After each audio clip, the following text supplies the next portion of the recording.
Hello everyone, welcome back to the channel. 31 जुलाई 2024 के बाद जो लोग अपनी आईटीआर को रिवाइज कर रहे हैं उनको प्रॉब्लम फेस करना पड़ रहा है।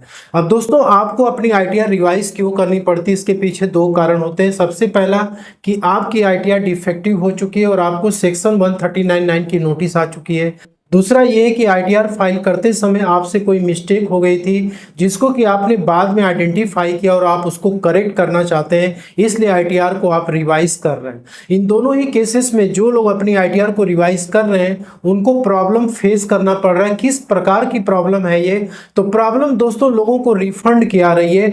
जब उन्होंने ओरिजिनल आईटीआर को फाइल किया था तो उसमें उनके अनुसार ये है कि हमारा रिफंड उसमें हमने प्रॉपर तरीके से क्लेम किया था, लेकिन जब वो आईटीआर को रिवाइज कर रहे हैं तो उसमें उनका रिफंड अमाउंट नहीं बन पा रहा, जबकि उनको एक्स्ट्रा टैक्स पे करने के लिए बोला जा रहा है। तो ये किसके वजह से हो रहा है, किस गलती की वजह से हो रहा है और इसके लिए क्या उपाय आप कर सकते हैं, इस वीडियो में डिस्कस करने वाले हैं। दोस्तों, यहाँ पे जो कॉमन जो क्वेरी आ रही है वो आ रही है इनकम की। Long term, short term capital gain की इनकम है, शेयर मार्केट और म्यूचुअल फंड्स है। इसके बाद उन्होंने क्रिप्टो में ट्रेडिंग की थी जिसमें कि सेक्शन 115 बीबीएच में टैक्सेबल होता है। और इसके बाद है कि crossword puzzles, lottery, racing, gambling की इनकम रिपोर्ट की गई है और ऑनलाइन गेमिंग की इनकम रिपोर्ट की गई। बहुत सारे लोगों को इन सोर्सेज से इनकम हो रखे हैं, इसके अलावा उनकी कोई भी इनकम नहीं है। और उनके अनुसार ये है कि इन सारे सोर्सेज से जो इनकम हो रही है हमारी, वो 5 लाख के नीचे है।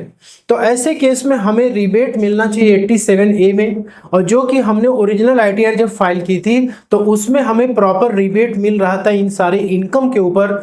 लेकिन अब जब हम अपनी आईटीआर को 31 जुलाई के बाद रिवाइज कर रहे हैं तो उस केस में जो रिफंड हमको यहाँ पे क्लेम हो रहा था वो हम क्लेम नहीं कर पा रहे हैं, बल्कि हमें इस पे टैक्स का एक्स्ट्रा पेमेंट करने के लिए बोला जा रहा है। यहाँ पे हमने एक प्रॉब्लम नोट डाउन किया हुआ है जो कि लोग फेस कर रहे हैं।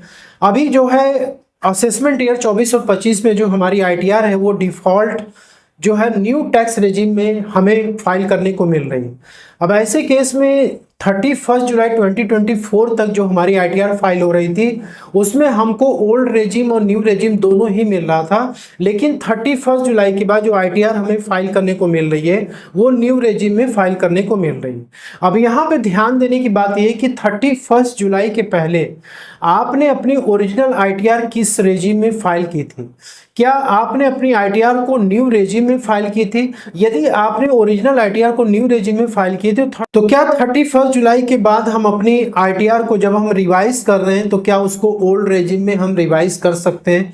दूसरा ये है कि आपने अपनी ओरिजिनल आईटीआर को ओल्ड रेजिम में फाइल किया था, लेकिन जब रिवाइज आप कर रहे हैं तो क्या इसको आप न्यू रेजिम में रिवाइज कर सकते हैं? तीसरा ये है कि आपने आईटीआर को ओल्ड रेजिम में ओरिजिनल आईटीआर फाइल की थी और रिवाइज जब आप कर रहे हैं तो इसको ओल्ड रेजिम में आप कर सकते हैं।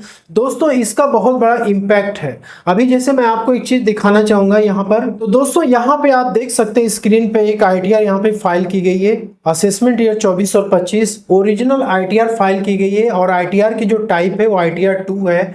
और यहाँ पर ये आईटीआर जो है 1 जुलाई को फाइल की गई है। तो दोस्तों, जो ओरिजिनल आईटीआर फाइल की गई है वो 1 जुलाई 2024 को की गई है, मतलब कि ड्यू डेट के पहले की गई है। और यहाँ पर जो आईटीआर फाइल की गई है ये आईटीआर यहाँ पे बाय डिफॉल्ट देखिए नो पे यदि सेलेक्टेड है, ठीक है, इसका मतलब है कि न्यू टैक्स रेजिम में आपकी आईटीआर फाइल की जा रही है। यदि आप नो पे रहने देते हैं तो इसका मतलब आप न्यू टैक्स रेजिम में फाइल कर रहे हैं। यदि आपने इसको यस पे क्लिक कर दिया तो इसका मतलब है कि आपने इसको ओल्ड टैक्स रेजिम में फाइल किया। अब ये जो आईटीआर फाइल की गई है ये 1 जुलाई को न्यू टैक्स रेजिम में फाइल की गई। दोस्तों, ये जो आईटीआर फाइल की गई है ये न्यू टैक्स रेजिम में फाइल की गई। अब यहाँ पे यदि हम इनकम की डिटेल्स यदि चेक करें तो जब एआईएस को चेक किया गया तो यहाँ पे आप देख सकते हैं कि सेविंग बैंक की इंटरेस्ट है, फिक्स्ड डिपॉजिट की इंटरेस्ट है, और यहाँ पे विनिंग फ्रॉम लॉटरी और क्रॉसवर्ड पजल्स की इनकम है और ऑनलाइन गेमिंग की इनकम है। बस इतनी ही इनकम यहाँ पे एआईएस में रिपोर्ट की गई है। दोस्तों, यहाँ पे जो इनकम है ये तो 5 लाख के काफ़ी नीचे ये इनकम है। और यहाँ पर जो टैक्स की फाइलिंग की गई आपने देखा कि उसको न्यू टैक्स रेजिम में फाइल कर दिया गया। अब दोस्तों, यहाँ पर अब बात करते हैं कि ये जब आईटीआर न्यू टैक्स रेजिम में फाइल की गई तो यहाँ पे आईटीआर क्या हो जाती है, डिफेक्टिव मोड में चली जाती है सेक्शन 139(9) में। अब जब इस आईटीआर को जब रिवाइज किया जाता है तो ये आईटीआर की जो रिवाइज हो रही है वो 31 जुलाई के बाद रिवाइज हो रही है। तो दोस्तों यहाँ पे आपने देखा कि 1 जुलाई को ये आईटीआर जो सक्सेसफुली ई वेरीफाई की गई, इसके बाद ये 16 अगस्त को आप देख सकते हैं कि आईटीआर जो है डिफेक्टिव मोड में चली गई। 16 अगस्त को आईटीआर जो है डिफेक्टिव मोड में चली जाती है और 18 अगस्त को इसका रिस्पॉन्स सबमिट किया जाता है सेक्शन 139(9) में, और अगेन जो है ये डिफेक्टिव मोड में चला जाता है। अब यहाँ पे क्या हो रहा है कि ये आईटीआर न्यू टैक्स रेजिम में फाइल की गई थी, लेकिन जब इसको रिवाइज किया गया तो उसको ओल्ड टैक्स रेजिम में रिवाइज करने की कोशिश की जा रही थी। लेकिन दोस्तों वो आईटीआर ओल्ड टैक्स रेजिम में रिवाइज नहीं हो पा रही थी और यहाँ पर टैक्स का पेमेंट भी करना पड़ रहा था। यदि आपने अपनी ओरिजिनल आईटीआर को न्यू टैक्स रेजिम में यदि फाइल किया हुआ है और आप जो है आईटीआर को 31 जुलाई के बाद यदि रिवाइज कर रहे हैं तो आप क्या इसको ओल्ड टैक्स रेजिम में रिवाइज कर सकते हैं? Answer is no. क्यों नो है? क्योंकि 31 जुलाई के बाद जो आईटीआर रिवाइज होगी वो आपकी by default new tax regime में ही रिवाइज होगी, क्योंकि उसके बाद आपको ओल्ड टैक्स रेजिम 31 जुलाई के बाद नहीं मिलने वाला है। यदि आपने अपनी ओरिजिनल आईटीआर को ओल्ड टैक्स रेजिम में फाइल की थी तो क्या आप उसको न्यू टैक्स रेजिम में रिवाइज कर सकते हैं? Answer is yes. Third scenario ये है कि यदि आपने ओल्ड रेजिम में फाइल किया तो क्या आप उसको ओल्ड रेजिम में रिवाइज कर सकते हैं? Answer is yes. ठीक है, तो ये चीजें आपको विशेष ध्यान में रखनी है। अब देखते हैं कि जो इनकम अभी हमने देखी थी उसका किस तरीके से इफेक्ट पड़ रहा है, आपको मैं यहाँ पे दिखाना चाहूंगा। तो सबसे पहले तो यहाँ पे ओल्ड टैक्स रेजिम की हम बात कर लेते हैं और यहाँ पे जो इनकम ली गई है, यहाँ पे जो इनकम है वो कैपिटल गेन की इनकम है। सेक्शन 112A में कैपिटल गेन 1,05,000 रुपीज का कैपिटल गेन हो रहा है। ठीक है, और यहाँ पे वर्चुअल डिजिटल एसेट्स का भी इनकम है 20,000 रुपए। ठीक, और इसके बाद यहाँ पे अदर सोर्सेज की इनकम है, सेविंग बैंक की इंटरेस्ट होगी और फिक्स्ड डिपॉजिट की इंटरेस्ट, यहाँ पे आपका अमाउंट आ जाता है।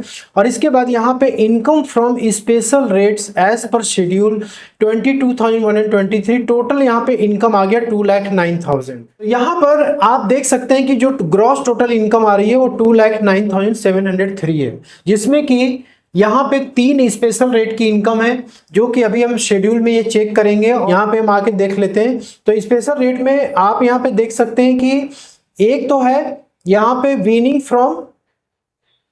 Winning from lottery, crossword puzzles और विनिंग फ्रॉम ऑनलाइन गेम, ये हमारी क्या है स्पेशल रेट की इनकम होगी। और इस पे जो टैक्स बना वो 6,637 रुपए का टैक्स यहाँ पे बना। और इसके बाद जो नेक्स्ट हमारी स्पेशल रेट की इनकम है वो है वर्चुअल डिजिटल एसेट्स की कैपिटल गेन। तो यहाँ पे 20,000 की वर्चुअल डिजिटल एसेट आ रही, 30% के रेट से यहाँ पे टैक्स बना 6,000 रुपीज। और यहाँ पे जो लॉन्ग टर्म कैपिटल गेन का जो सिचुएशन है तो यहाँ पर 1 लाख रुपीज तक तो एग्जेम्प्ट होता है और 1 लाख रुपीज नेट जो इनकम यहाँ पे आ गई 5,000, तो ये बेसिक एग्जेम्पशन में ही कवर्ड हो जाएगी। यहाँ पे आप देख सकते हैं कि ग्रॉस टोटल इनकम हमारी आ रही है 2,09,703 और इसमें से 80 टीटी यानी सेविंग बैंक के इंटरेस्ट का डिडक्शन मिल जाता है और नेट इनकम हमारी आ गई 2,05,19 रुपए।